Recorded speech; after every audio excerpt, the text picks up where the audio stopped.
So hi everyone, thank you so much for joining us for Insight Collaborative's last poetry session of the month.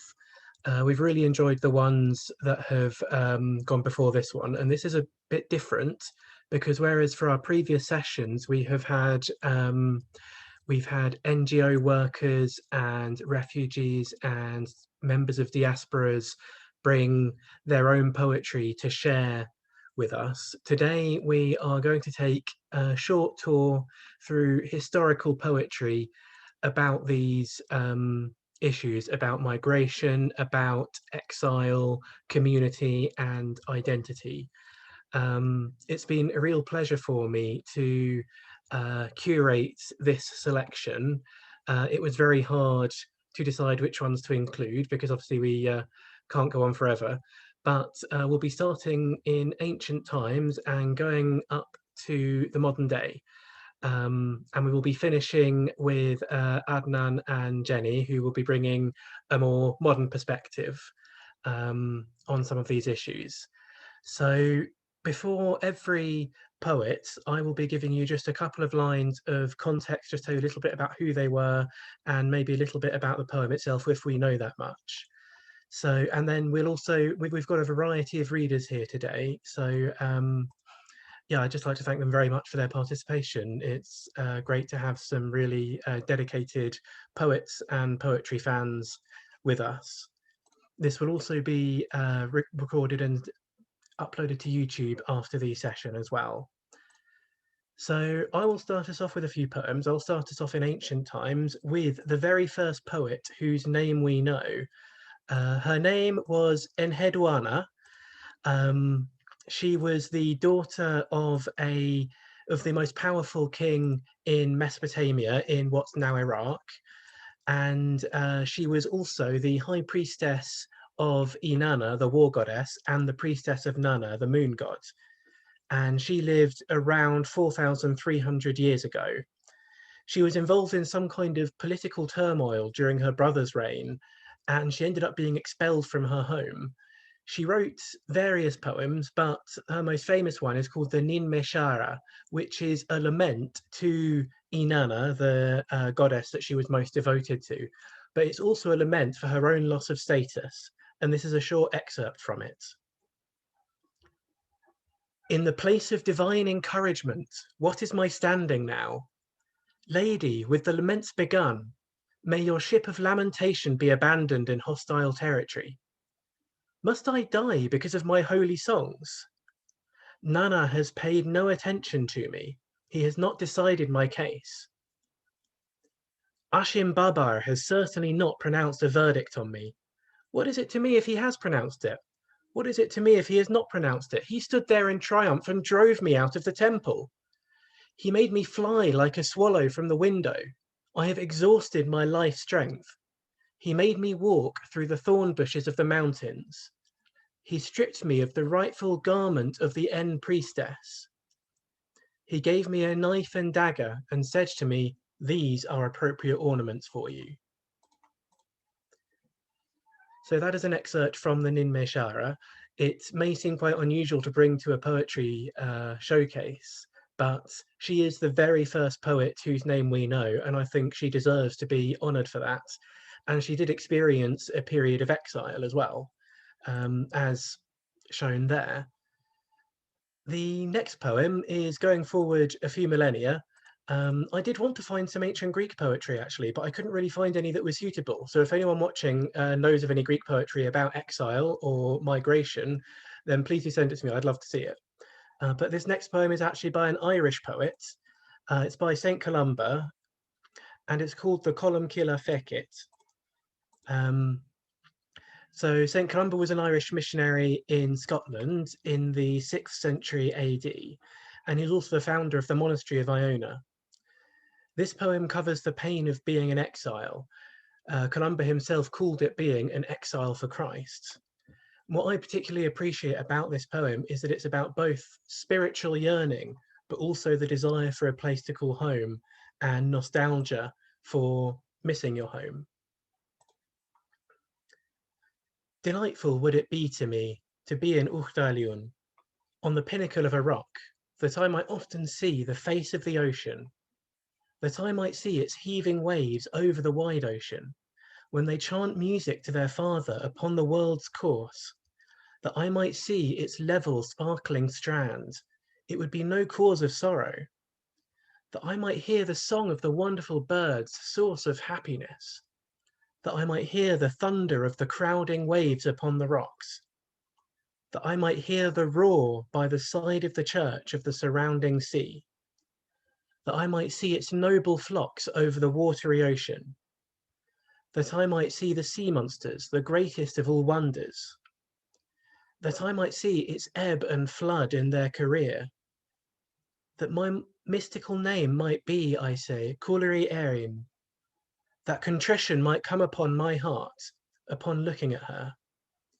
that I might bewail my evils all, though it were difficult to compute them, that I might bless the Lord who conserves all, heaven with its countless bright orders, land, strand, and flood, that I might search the books all that would be good for my soul, at times kneeling to beloved heaven, at times psalm singing, at times contemplating the King of heaven, holy the chief, at times at work without compulsion, this would be delightful, at times plucking dwellished from the rocks, at times at fishing, at times giving food to the poor, at times in a caracare, the best advice in the presence of God to me has been vouchsafed. The king whose servant I am will not let anything deceive me. So yes, what I like about that one is the longing that you can see in every sentence there. And there is another quote by him, not from this poem, but from something else, which I think is also quite apt for this showcase. He said, "It is the parting of soul and body for a man to leave his kindred and country and go from them to strange distant lands in exile and perpetual pilgrimage." Which I think that's a really beautiful quote. The next poem that I will be reading, I'll be doing two more before we move on to our next reader. It's called The Dreaming of Lee Bai by Doo Foo. Doo Foo was a politician and a poet in 8th century China. And the last 15 years of his life were filled with unrest because of a major rebellion against the ruling Tang dynasty of China. And Doo Foo lived an itinerant life, separated from his family and friends by the demands of duty. You might have noticed that the first poets tended to be wealthy nobles. This is very much not due to the selection I've made. Because literacy was reserved only for the most educated, then in early history our surviving voices tend to be from the upper classes. Dreaming of Lee Bai by Doo Foo. Parting from the dead, I've stifled my sobs, but this parting from the living brings constant pain. South of the Yangtze, land of pain and fever, no word comes from the exile. Yet my old friend entered my dreams, proof of how long I've pined for him. He didn't look the way he used to. Rode so far, further than I can guess. His spirit came from where maple groves are green, then went back, left me in borderland darkness. Now you're caught in the meshes of the law. How could you have wings to fly with? The sinking moon floods the rafters of my room, and still I seem to see it lighting your face. Where you go, the waters are deep, the waves so wide. Don't let the dragons, the horned dragons, harm you. The last poem that I'll be doing before handing over to our next reader is a slightly surprising one. It's called Verses on the Battle of Fontenoy by Engelbert. And normally I wouldn't include war poetry from this period, it's from the 9th century, because it tends to glorify war. But I actually quite like this one because although there's a small element of glorying the honor of war, for the most part it actually just laments its horrors, and that's very unusual for this period actually. So it's about the Battle of Fontenoy in 841, when some of the largest armies in Europe clashed, and by all accounts it was a really dreadful slaughter. Unfortunately, we don't know much about Engelbert, the writer of these verses. All we know is that he was a Frankish soldier and that he fought himself at Fontenoy and that he was the only man in his unit to survive. War's cool. On all sides, a terrible battle is born. Brother kills brother, the uncle his nephew. The son now shows his father no respect. This crime, which I have written in this poem, I, Anglebert, saw it. I fought alongside others. Of the many on the front line, I alone survived. There from the hilltop, I beheld the valley deep, where brave King Lothar crushed his foes as they took flight across the little stream. On Charles's side, on Louis's side as well, the ground grows white with shrouds to cloak the dead, just as in autumn when fields grow white with birds. This battle owns no praise, it is not fit for song. May east and south and west and north lament the men who died in so much pain. Cursed be that day. Let it be numbered not in any calendar, but expunged from all remembrance, unlit by the sun, unlit by creeping dawn. That night, that dire night, and the day after, tears and sorrow mixed, and some men died, and others groaned forlorn. O mourning, lamenting, naked are the dead. The vulture, crow, and wolf consume their flesh. Their corpses, vacant, stiffen, they have no tombs. I'll tell no more of weeping or of woe. A man should hold his tears as best he can. For these men's souls, we beg before the Lord. I think there's something quite powerful in that. I'd like to ask our next reader, Hilary, to unmute herself. I'll still be introducing the poems because I've got some kind of historical notes for all of them, but Hilary's kindly agreed to read the next few for us. Thank you, Hilary. So this first one is an untitled poem by Sugiwara no Michizane. So Sugiwara was a scholar, a poet, and a politician in 9th century Japan. He fell afoul of a new ruler, and he and his family were banished to a distant province. And for me, the most interesting fact about him is that in modern Shinto beliefs, he is sometimes associated with the Shinto god of learning, which certainly feels to me like the highest praise that any poet could aspire to be associated with the god of learning. So over to you, Hilary. Falling rain, no one escapes. So, blameless, I wear my soaking clothes with no way to dry them. Thank you. It's a very short form poem, which I understand was quite popular in Japanese poetry at the time. This next one's a little longer. It's called 10 Years, and it's by Su Shi. He was a polymath in 11th century China. He was exiled for criticizing the reforms passed by some of his political enemies.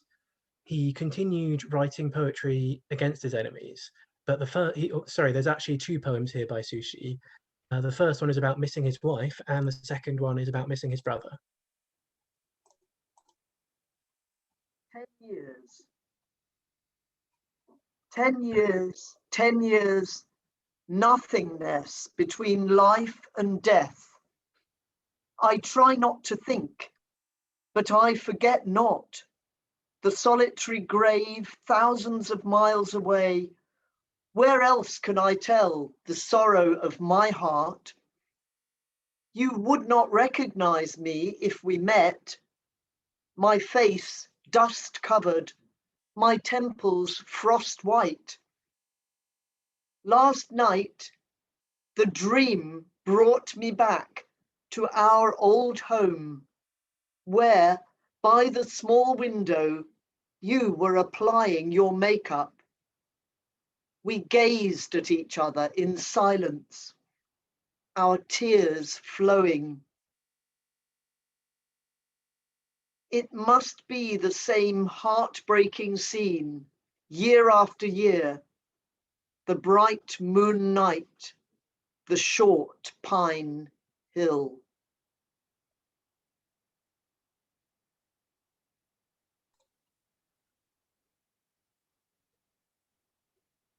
Thank you, Hilary. I don't have any additional information because the second poem is also by Sushi. So, do you want me to read the introduction? Yes, I think it adds something to it, doesn't it? Yeah. Mid-Autumn Festival Night by Su Shi. On the Mid-Autumn Festival of the year of Bin Chen in 1076, I drank heartily till dawn, when I wrote the poem thinking of my brother Ziyou. When does such a bright moon appear? Raising the cup, I ask the blue skies, what year is this year? High in the celestial palace, oh, I would like to go back riding the wind, only it could be so chilly there in the jade and crystal towers, incomparable to dancing here in the human world, playing with my shadow in the moonlight. The moon shines on the sleepless. No cause for it to be so spiteful as to choose to appear full, bright, when we stay in separation. As people have sorrows and joys, meeting or parting, as the moon waxes and wanes in clear or cloudy skies, things may never be perfect. May we all live long, sharing the same fair moon, though thousands of miles apart. Thank you, Hilary. That last line in particular, that just gets me every time. The next poem we have is The Song of the Reed by Jalaladin Alarumi. And I mean, how to introduce Rumi? Surely everyone watching this has heard of him. If not, then go find his poetry. He's incredible. He lived in the 13th century and he was born on the border of what's now Afghanistan and Tajikistan. He moved around a lot, but he eventually settles down in the Sultanate of Rum in what's now Turkey. So over to you, Hilary. Song of the Reed. Listen to the reed flute and the tale it tells, how it sings of separation. Ever since I was cut off from my bed of reeds, men and women have joined in my lament. I keep seeking other hearts, torn by separation, to share my tale of painful longing. Everyone cut at the same root, longing for the time they were joined. Out of curiosity, they drew close to me, but none discovered my secret. My secret is woven into my lament, yet no eyes have the power to see the soul. Fire, not wind, makes this flute sing. If you don't have this fire, don't play.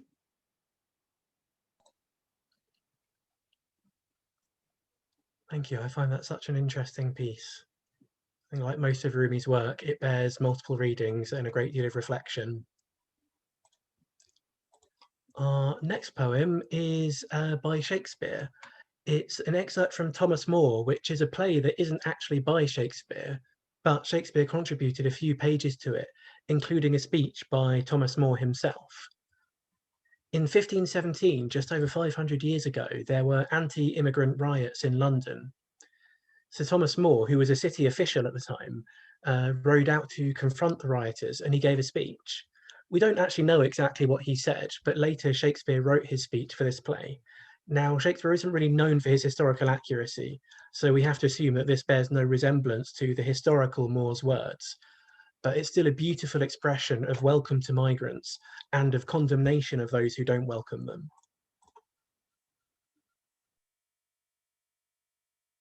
Grant them removed, and grant that this, your noise, hath chid down all the majesty of England.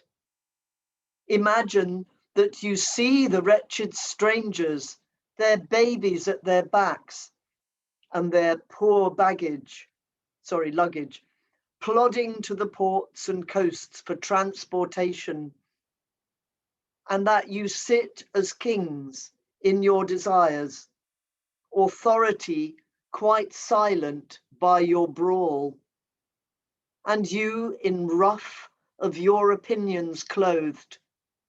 What had you got? I'll tell you. You had taught how insolence and strong hand should prevail, how order should be quelled, and by this pattern, not one of you should live an aged man. For other ruffians, as their fancies wrought with self-same hand, self-reasons and self-right, would shark on you, and men like ravenous fishes would feed on one another. Say now the king, should so much come too short of your great trespass, as but to banish you, whither would you go? What country, by the nature of your error, should give you harbour? Go you to France or Flanders, to any German province, to Spain or Portugal? Nay, anywhere that not adheres to England. Why?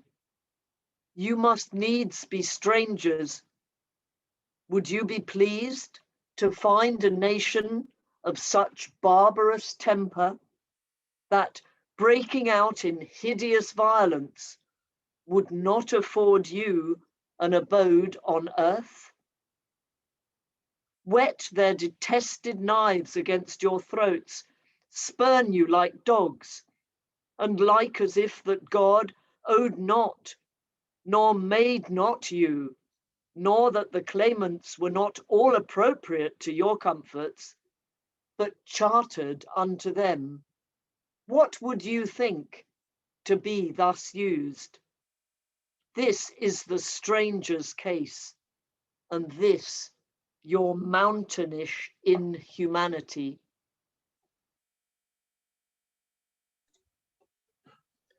Thank you, Hilary. It's such a powerful speech, and one of the ones that I always bring up when people bring up the more problematic aspects of Shakespeare's thinking. I think there were times when he showed great compassion and empathy. So that's the last of Hilary's poems. And I want to say a huge thank you to you, Hilary, because I gave you some tough ones to read there, and I think you did a brilliant job. So thank you so much.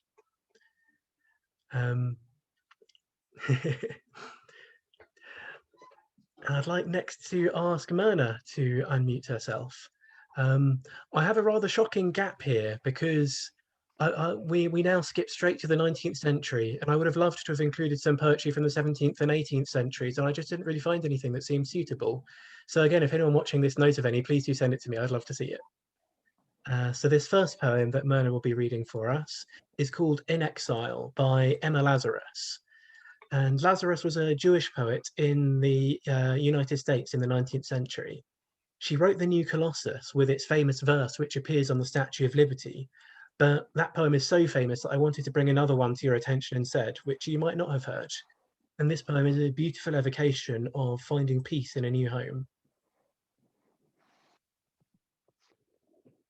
Thank you, Daniel. I hope I can do this poem justice. This is the only second Emma Lazarus poem I've ever seen as well. So just before I read it, I looked up a couple words I didn't know. Maybe they'll help you. There's a word in here in the first stanza when she's talking about cows, and it's K-I-N-E, kine, and it means a collection of cows. There's a word I believe is pronounced glebe, G-L-E-B-E. Maybe all of you know it. I didn't. It means a land or field. A beautiful word I did not know you may is Circes, which means relief or consolation. And again, all of you may know this. I did not know, I probably should have. Gabriel, who's an 11th century Sephardic Spanish poet. I didn't know that she was Sephardic. So thank you, Daniel, because I've learned a lot. And I'm going to give this poem a try. In Exile. Twilight is here. Soft breezes bow the grass. Day's sounds of various toil break slowly off. The yoke-freed oxen mow. The patient ass dips his dry nostril in the cool, deep trough. Up from the prairie, the tanned herdsmen pass with frothy pails, guiding their voices, rough their utter lightened kine. Fresh smells of earth, the rich black furrows of the glebe send forth. After the southern day of heavy toil, how good to lie with limbs relaxed, brows bare to evening's fan, and watch the smoke wreaths coil up from one's pipe stem through the rayless air. So deem these unused tillers of the soil, who stretched beneath the shadowing oak tree stare peacefully on the star unfolding skies and name their life unbroken paradise.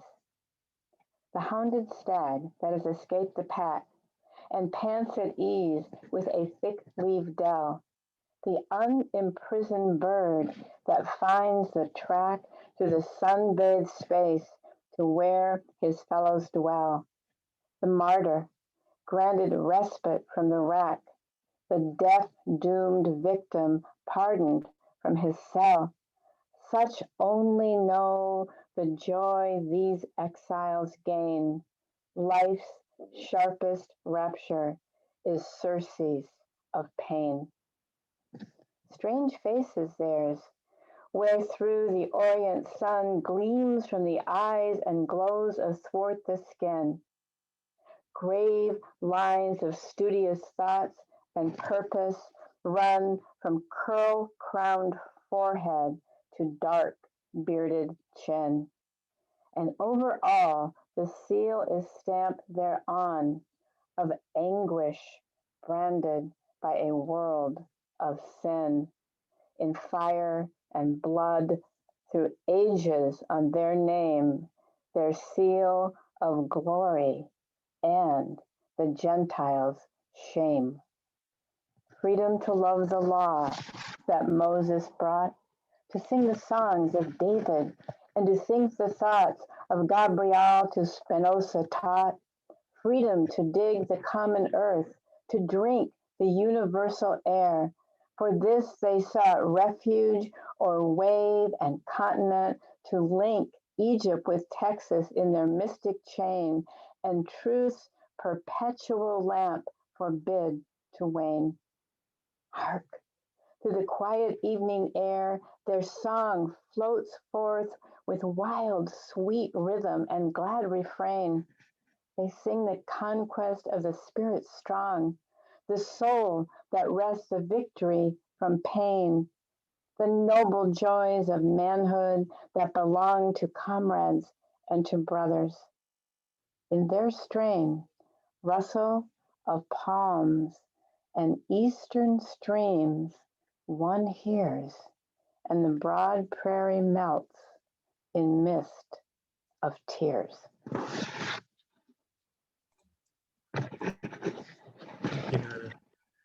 There's so much beauty in that, but I love that idea at the end that in the 19th century in the American Midwest, you could almost still hear the rustling of palms and the eastern streams. I think it's a really beautiful idea. We're going to briefly move over to Maddie now, just because I found, well, rather a friend suggested to me this morning a poem which I really wanted to include, but I thought it would be unfair to cast it upon you at such short notice, Myrna. So this is Vapencierro by Giuseppe Verdi. Properly speaking, it isn't actually a poem at all. It's a chorus from the opera Nabucco, because Verdi was an Italian composer of the 19th century. It's a lament for the Jewish captivity in Babylon, but a lot of scholars have seen in it signs of Verdi's sadness at the state of Italy at the time, which was split into a lot of different countries, several of which were under foreign control. That makes a lot of sense. I didn't have time to Google the origins of this, and I'm just like, all of this sounds quite familiar with my grandmother being a big Verdi fan. So I hope to do this justice as well, because he's like, that's what I grew up on. Oh, All brilliant. right. Fly, my thoughts on wings of gold. Go settle upon the slopes and the hills where soft and mild the sweet airs of my native land smell fragrant. Greet the banks of the Jordan and Zion's toppled towers. O my homeland, so lovely and so lost, O memory, so dear and so dead. Golden heart of the prophets of old, why do you now hang silent upon the willow? Rekindle the memories in our hearts and speak of times gone by. Mindful of the fate of Solomon's temple, let me cry out with sad lamentation, or else may the Lord strengthen me and bear these sufferings. Thank you, Maddie. I guess it's unusual to have that spoken rather than sung, but I think the lyrics are powerful by themselves. I wasn't going to subject you to that. I wouldn't ask you to. So we'll be returning to Myrna now. Our next one is called Exile in Japan by Su Manchu. Su Manchu was a Chinese poet born in the 1880s. He moved between China and Japan, and judging by his poetry at least, he felt a degree of alienation because of that, because of the regular movement. Then after living through the turbulent years in the early 20th century, he died young at the age of 34. Exile in Japan. On the balcony of the tower, I play my flute and watch the spring rain. I wonder if I ever will go home and see the tide bore and Chekiang River again. Straw sandals, an old begging bowl. Nobody knows me. Oh, how many bridges have I trampled the fallen cherry blossoms.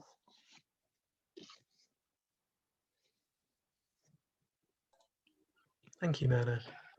Our next poem is an even shorter one, but I think it's really worth bringing in very short ones as well. It's called The Strangers in a Foreign World, and it's by Emily Dickinson.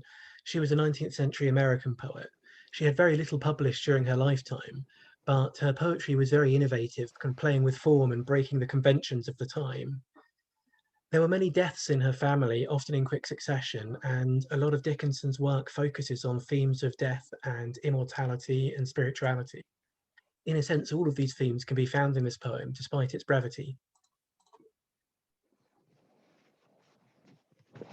These strangers in a foreign world, Emily Dickinson. These strangers in a foreign world, protection ask of me, befriend them, lest yourself in heaven be found a refugee. Thank you. Very short and sweet, that one. The next one is called The Refugees by Sir Herbert Reed. And Herbert Reed was a British art historian who also wrote poetry in the first half of the 20th century. He was an anarchist and he campaigned on behalf of political prisoners of the Franco regime in Spain. And he also fought in World War I, which is when he wrote this poem. Refugees, Sir Herbert Reed. Mute figures with bowed heads, they travel along the road, old women, incredibly old, in a hand cart of chattels. They do not weep. Their eyes are too raw for tears. Past them have hastened processions of retreating gun teams, baggage wagons, and swift horsemen. Now they struggle along with the rear guard of a broken army.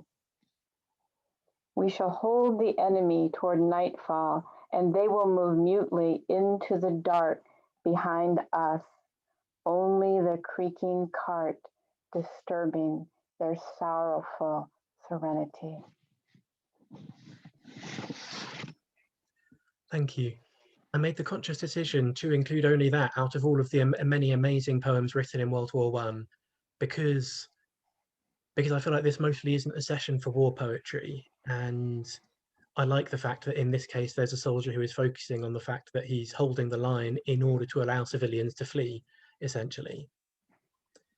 This last poem that Myrna will be reading is called Refugee Blues by W.H. Auden. W.H. Auden was an Anglo-American poet of the 20th century. Interestingly, he married the German actress Erika Mann in the 1930s purely to give her British citizenship because she was an outspoken critic of the Nazi Party. In 1939, he wrote this poem about Jews seeking refuge and the unwelcoming reception that they received in many of the democracies of the day. Refugee Blues, W.H. Auden. Say this city has 10 million souls. Some are living in mansions, some are living in holes. Yet there's no place for us, my dear, yet there's no place for us. Once we had a country and we thought it fair. Look in the atlas and you'll find it there. We cannot go there now, my dear. We cannot go there now. In the village churchyard, there grows an old yew. Every spring it blossoms anew. Old passports can't do that, my dear. Old passports can't do that. The consul banged the table and said, if you've got no passport, you're officially dead. But we are still alive, my dear. But we are still alive. Went to a committee, they offered me a chair, asked me politely to return next year. But where shall we go today, my dear? But where shall we go today? Came to a public meeting. The speaker got up and said, if we let them in, they will steal our daily bread. He was talking of you and me, my dear. He was talking of you and me. Thought I heard the thunder rumbling in the sky. It was Hitler over Europe saying they must die. Oh, we were in his mind, my dear. Oh, we were in his mind. Saw a poodle in a jacket fastened with a pen. Saw a door opened and a cat let me in. But they weren't German Jews, my dear. They weren't German Jews.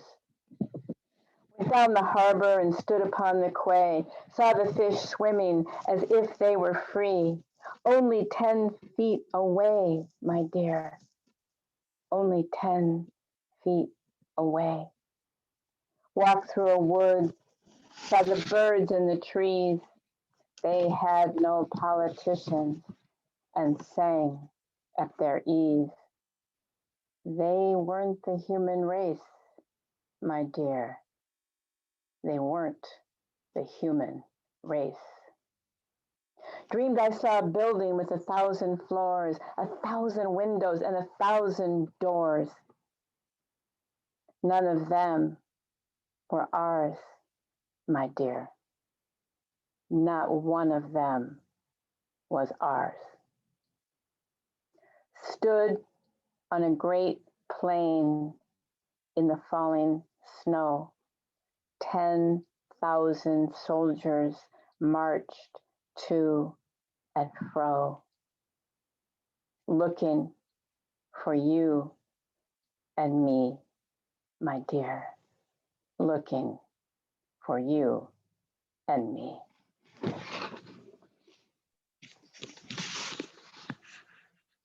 Thank you, Mana. I think a very powerful reading. Yeah, you can really see the empathy that Auden has, and the almost the envy of animals in the woods for not having to deal with the dreadful events going on at the time. So thank you very much, Mana, for your reading. It's been really good to collaborate with you on this. Our next poem is called All Day It Has Rained by Alan Lewis. Alan Lewis was a Welsh poet born in 1915. He fought in World War II despite being a pacifist because he wanted to help bring about the defeat of fascism. In 1944, during the Burma campaign against the Empire of Japan, he died by suicide. And for me, this really shows, this poem really shows the apathy that trauma can engender, because just from this poem alone, it really feels like Alan Lewis saw a great deal. All day it has rained, and we on the edge of the moors have sprawled in our bell tents, moody and dull as boars. Ground sheets and blankets spread on the muddy ground, and from the first grey wakening we have found no refuge from the skirmishing fine rain and the wind that made the canvas heave and flap, and the taut wet guy ropes ravel out and snap. All day the rain has glided, wave and mist and dream, drenching the gorse and heather, a gossamer stream too light to stir the acorns that suddenly, snatched from their cups by the wild southwesterly, pattered against the tent and our upturned dreaming faces. And we stretched out, unbuttoning our braces, smoking a woodbine, darning dirty socks, reading the Sunday papers. I saw a fox and mentioned it in the note I scribbled home, and we talked of girls and dropping bombs on Rome, and thought of the quiet dead and the loud celebrities exhorting us to slaughter, and the herded refugees, yet thought softly, morosely of them, and as indifferently as of ourselves, although whom we for years have loved and will again, tomorrow may be love. But now it is the rain possesses us entirely, the twilight and the rain. And I can remember nothing dearer or more to my heart than the children I watched in the woods on Saturday, shaking down burning chestnuts for the schoolyard's merry play, or the shaggy patient dog who followed me by sheet and steep and up the wooded scree, to the shoulder o' mutton where Edward Thomas brooded long, on death and beauty, till a bullet stopped his song. I think there's something quite shocking in there in the way that Alan is very open about his own indifference to the refugees, to himself, to the people he loves. And I think that can only happen if you've been through an awful lot. This next poem is called Dedication by Cheswav Miwash. Miwash was a Nobel Prize-winning 20th century Polish poet. During the occupation of Poland in World War II, Miwash helped shelter Jews from the Nazis. He then fled Poland in 1951 because the ruling Communist Party saw him as a threat, and he lived in first France and then the US. This poem was written in 1945. You whom I could not save, listen to me. Try to understand this simple speech, as I would be ashamed of another.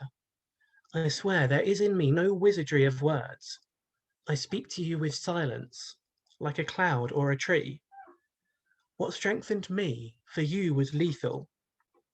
You mixed up farewell to an epoch with the beginning of a new one, inspiration of hatred with lyrical beauty, blind force with accomplished shape. Here is a valley of shallow Polish rivers and an immense bridge going into white fog. Here is a broken city, and the wind throws the screams of gulls on your grave when I am talking with you. What is poetry which does not save nations or people? A connivance with official lies, a song of drunkards whose throats will be cut in a moment, readings for sophomore girls. That I wanted good poetry without knowing it, that I discovered late its salutary aim. In this and only this I find salvation. They used to pour millet on graves or poppy seeds, to feed the dead who would come disguised as birds. I put this book here for you, who once lived, so that you should visit us no more.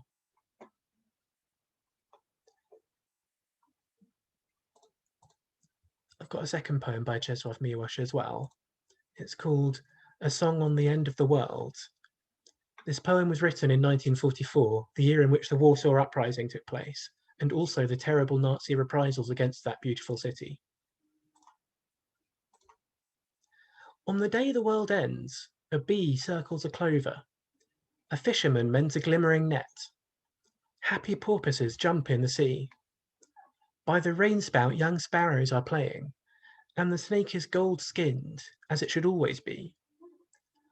On the day the world ends, Women walk through the fields under their umbrellas. A drunkard grows sleepy at the edge of a lawn. Vegetable peddlers shout in the street, and a yellow-sailed boat comes nearer the island. The voice of a violin laughs in the air and leads into a starry night. And those who expected lightning and thunder are disappointed. And those who expected signs and archangels' trumps do not believe it is happening now.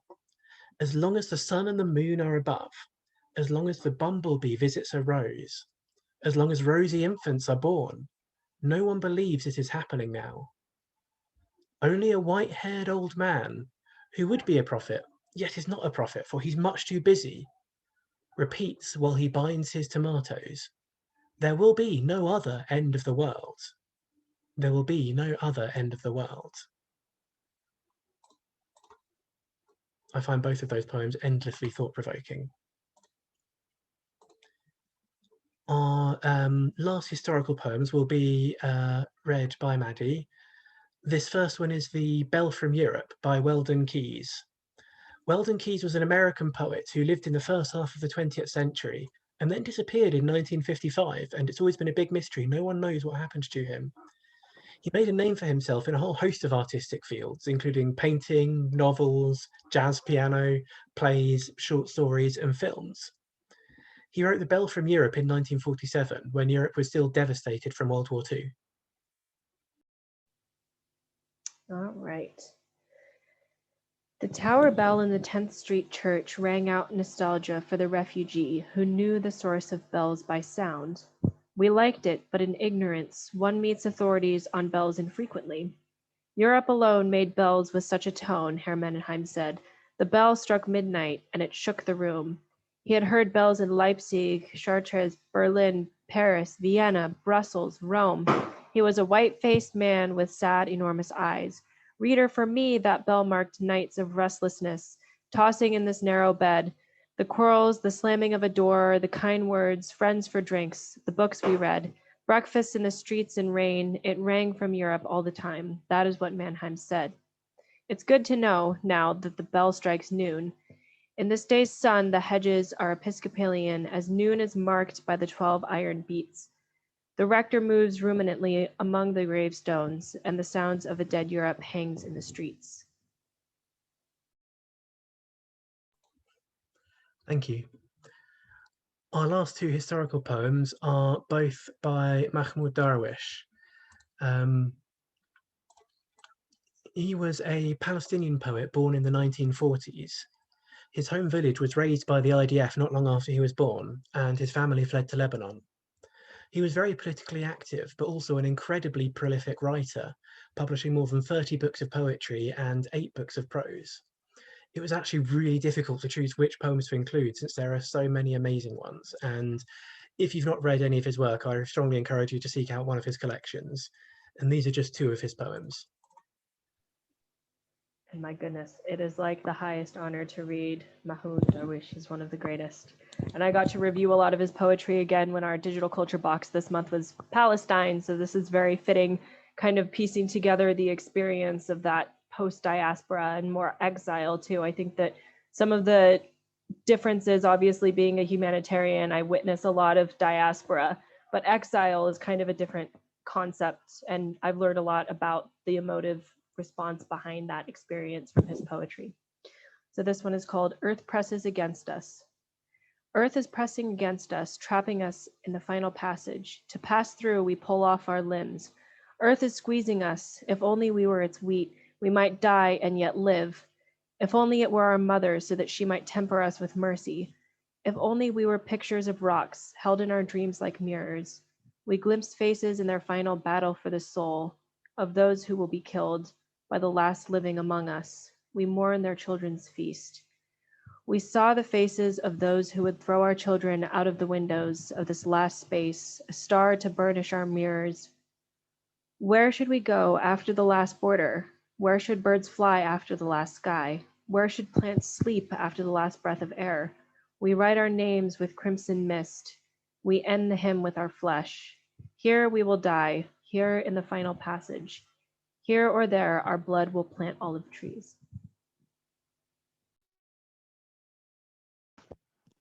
I guess it's the same introduction for the next poem that's also by him, which is We Journey Towards a Home. We journey towards a home not of our flesh, its chestnut trees are not of our bones, its rocks are not like goats in the mountain hymn, the pebbles' eyes are not lilies. We journey towards a home that does not halo our heads with special sun. Mythical women applaud us, a sea for us, a sea against us. When water and wheat are not at hand, eat our love and drink our tears. There are mourning scarves for poets, a row of marble statues will lift our voice, and an urn to keep the dust of time away from our souls, roses for us and against us. You have our glory, we have ours. Of our home, we see only the unseen, our mystery. Glory is ours, a throne carried on feet torn by roads that led to every home but our own. The soul must recognize itself in its very soul or die here. Thank you, Maddie. Yes, again, there's just so many powerful lines in that, and I love in particular that last line, the soul must recognize itself in its very soul or die here. So that is the last of our historical poems. So now we are going to move over to two modern poets who have been writing on some of these themes that we've witnessed in these poems from throughout history. And I'll quickly introduce them, and then they can give us a sample of some of their work. So Jenny Lewis is a poet, playwright, songwriter, and translator who teaches poetry at Oxford University. Her first book of poetry, When I Became an Amazon, was translated into Russia and performed as an opera by the Tchaikovsky Opera and Ballet Company in 2017. Jenny's three further collections include Gilgamesh Retold, which was a New Statesman Book of the Year. Since 2012, she's been working with the exiled Iraqi poet Adnan al-Sayegh on an award-winning Arts Council-funded project, Writing Mesopotamia, aimed at fostering friendships between English and Arabic-speaking communities. And Adnan was born in Al-Kufa, Iraq in 1955. His poetry denounces wars and dictatorships. He has published 11 collections of poetry, including the 550-page Uruk's Anthem. He left his homeland in 1993, lived in Amman and Beirut, and then took refuge in Sweden in 96. But since 2004, he's been living in exile in London. He has received several international awards and been invited to read his poems in many festivals across the world. Thank you both so much for joining us. We're very honoured to have you. And I will hand over to you to give us some of your poetry.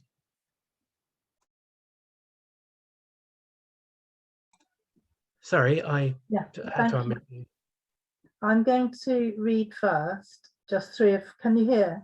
Am I unmuted? Just three of my poems which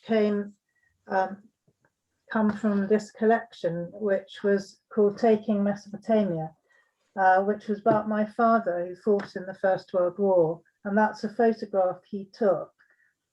He was fought in the South Wales borderers, and that's on the banks of the Tigris with a paddle steamer taking the wounded home. But the poems I'm going to read aren't really war poems, because as a part of that process, I interviewed Adnan and a lot of other people, soldiers, generals, people, Iraqis, Welsh people, English people. And the two of the people I interviewed quite intensively were Adnan, who I then went on to work with. We've been working together for sort of 10 years now. And someone called Ramez Ghazul, who grew up in Mosul and had to flee out of Mosul with his family a long time ago.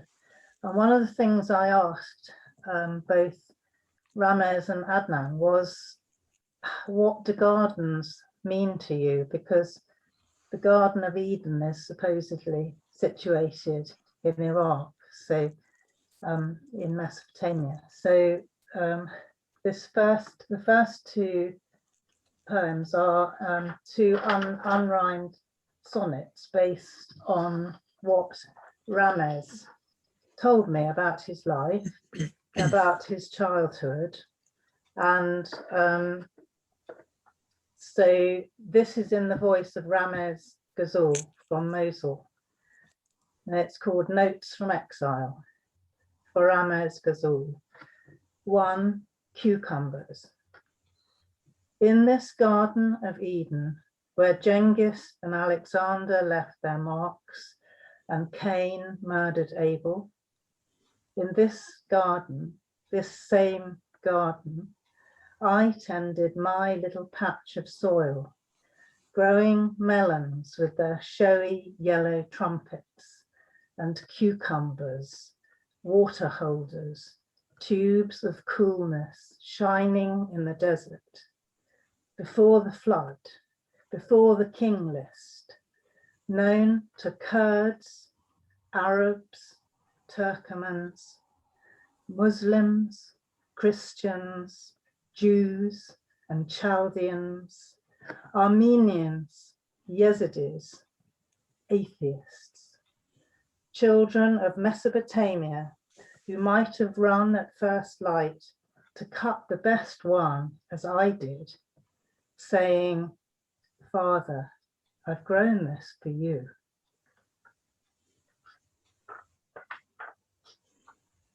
And this second one is called Arabian. In Mosul, when the hottest hours made work and studying unbearable, we slept on thin blankets in the large hall, its porous marble surface sprayed with water, as outside in our copious garden, birds fled to the veined shade of pistachio trees to escape the sun that scorched the lawns we played on, made too hot to touch the taps that hung with icicles in winter. It mellowed only in the spring and autumn seasons, when my family picnicked in the fields outside our city, which is often called Arabian, or Mother of Two Springs. The last poem I'll read of mine is called Now as Then. Read our footprints on the long road out of Babylon.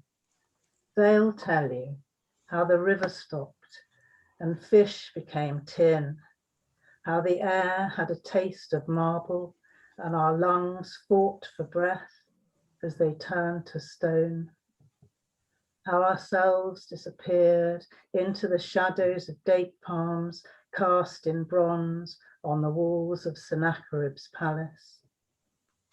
Still we journey, unembraceable ghosts, flying across continents between airports, each new city a sarcophagus from which the winged genies who protect us have fled.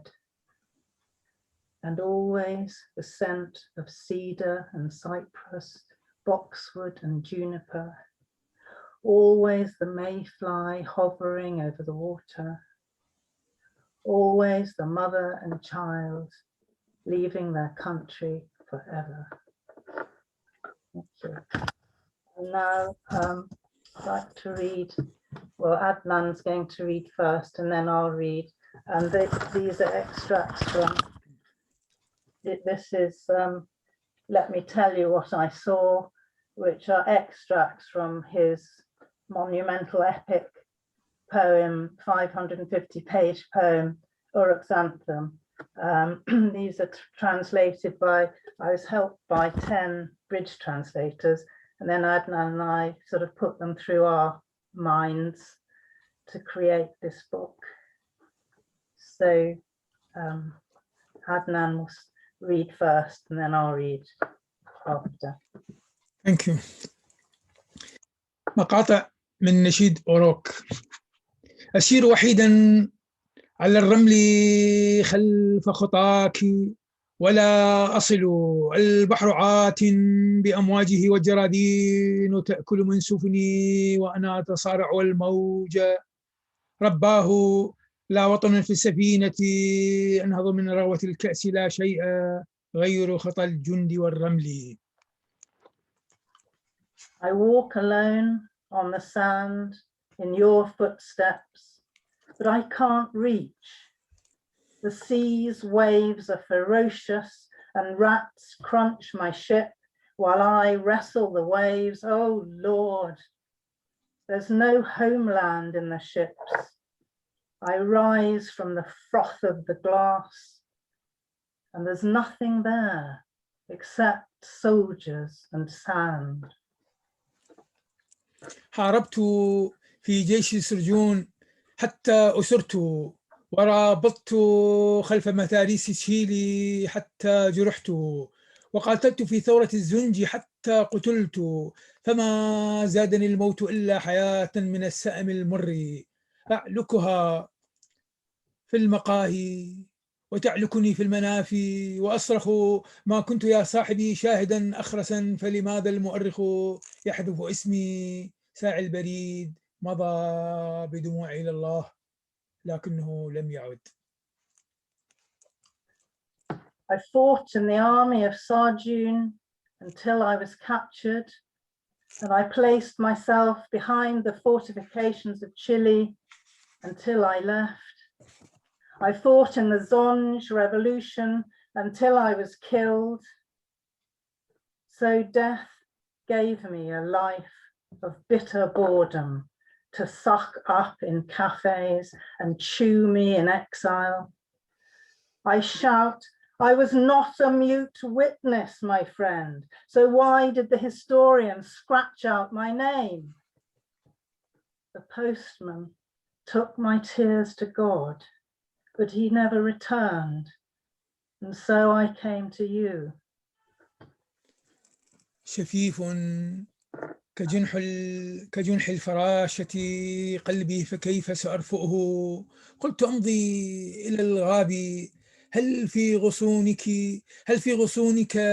يا إثل من فسحة لطيور يتعبها الأفق يلتف نحل القصيدة في شعر من يعبرن دمي يتطاوسن بين الزنود ووحدي أحدق في كتبي والمصابيح موحشة روحك البحر ينأى وأنت ببطن السفينة أقصد في جوف حوتك يا يونس العربي يشق العباب ويلقيك في جزر الواق وحيدا. My heart is transparent as the wing of a butterfly. How can I mend it? I said, let me go to the woods. Oh, Tamarisk, is there a place in your branches for my birds, which are tired by the endlessness of the horizon? A swarm of poems are buzzing round the hair of girls passing through my blood, flirtatious in someone else's arms, and me on my own, staring at my books and lamps. Your soul is gloomy, the sea goes far out, but you are in the belly of the ship, or verily in the belly of your whale, O Arab Jonah. It parts the waves and casts you away on the Wak-Wak Islands alone. لماذا تركت بلادك؟ كانت لك الرطب الخمر والجنة البابلية. لم أترك الأرض من بطر أيها اللائمون بمقهى الشتات، ولكنه الجمر لا يصطلي غير قابضه. سأرضى بما قسم الله لي في المنافي سوى الذل، أطوي الدروب بأمعاء فارغة وذهول كأني خرجت من السجن توا. أعض الحياة بأسنان روحي وأصعد مزدهيا بنشيجي أخدش وجه السماء لتمطرني. كل أرض ستعشب فيها الأغاني بلادي، أرض أبدل أرضا بأرض، وكيف سأخفو وهذه الوسادة ليست ذراعيك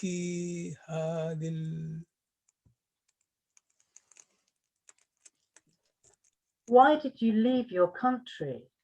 The dates were yours, the wine, the Babylonian heaven.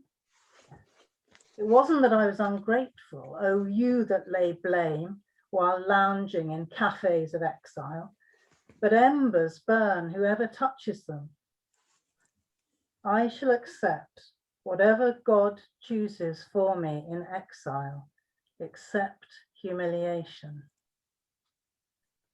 I cross the streets empty inside, bewildered, like I just left prison. I bite on life with the teeth of my being and rise up proud with my anthem.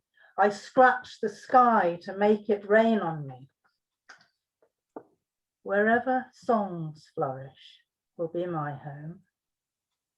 If I exchange one land for another, how shall I sleep when this pillow is not your arms? This is... Thank you very much. Thank you. Thank you both so much. That was really lovely, and quite an experience to hear poetry in its original tongue and then in translation. That was really interesting and really powerful. I think I probably derived an especial interest because by passion I'm an ancient historian, and I spent quite a lot of time reading about ancient Sumeria and Akkad, and in fact I'm writing a book at the moment set partly amongst the ancient gods of Babylon, Marduk and Enlil and so on. So it's a real pleasure to hear, Adnan, your the kind of thematic links that you draw between these, you know, between the modern day and ancient times. So yeah, thank you both very much. Thank you, Daniel. Thank you, Daniel. Thank you, Jenny. Thank you, all friends. Yes. Absolutely. Thank you all so much. I kind of had two goals when setting this up, really. First was to try and show some of the commonalities between people's experiences throughout history. And in that, personally, and you may disagree, but personally, I feel like this has been successful because there are so many themes that we can draw between the poems we've heard tonight. You know, from Enheduanna, the very first named poet, stumbling through thorn bushes, right down to Mahmoud Darwish and his very passionate political activism. I think there is a lot in common between all these different places and times. And my only regret is that there are so many places and times that I wasn't able to include. And my second goal was simply to bring some historical poets who write about these really important issues to your attention. And I really hope that everybody watching tonight and everybody who watches this on YouTube afterwards has heard at least one poet tonight who they've thought, oh, I've got to go and look them up. I've not heard of them before. So yeah, I really hope that everyone's going to go away and look up some of these poets. But that's all for today. We will be resuming our regularly scheduled webinars on migration issues from next week. So keep an eye on Insight Collaborative social media. And I will just finish by expressing huge gratitude to Hilary and to Myrna and to Maddie and to Jenny and to Adnan, for all of you for reading so brilliantly and such beautiful poetry. Thank you, Daniel. Thank you so much. Wonderful. Thank you, everybody. It's been a wonderful, wonderful evening. Thank you. Yeah. Very rich, important. Thank you so much. Thank you very much. I hope to see you all again soon. Thank you very much. Bye-bye. Okay, bye. Bye. Thank you. Bye-bye.